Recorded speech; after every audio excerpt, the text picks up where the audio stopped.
Blue Sky Airfield is as much a wish as a real thing. There's optimism in a blue sky, a place where pilots fly in spirit as much as in these flying machines. But these machines are loved.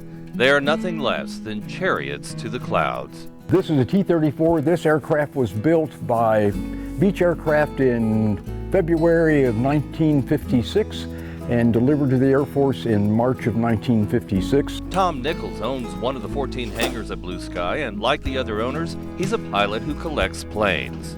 For a military trainer, this is a wonderfully roomy airplane. I was having a little seat trouble with this seat that wouldn't go up and down quite like I wanted it to, but now it does, so we got that taken care of. Over here we have a 1935 Fairchild, which was a air taxi in Tucson, Arizona, based in Tucson, but it was used throughout Arizona and Southern California during the 30s and 40s. Pilot Don Johnson also owns a hangar out of the airfield.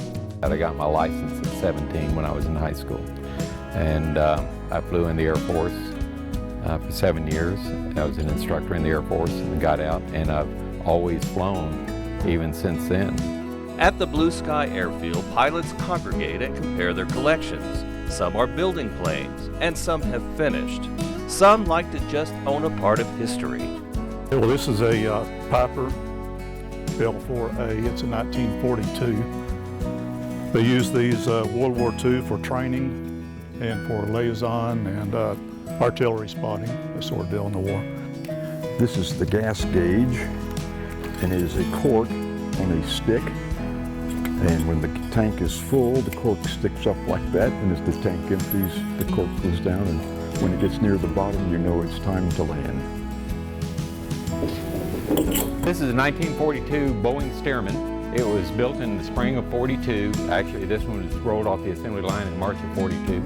And they were built as primary trainers during World War II, used by the Army Air Corps and the Navy, and in this case, the Royal Canadian Air Force. If you think about it, it's probably not unusual for these pilots to gather in this place. They say there are more than 10 airfields between Amarillo and Canyon. I guess number one, I need to have something to do and someplace to go.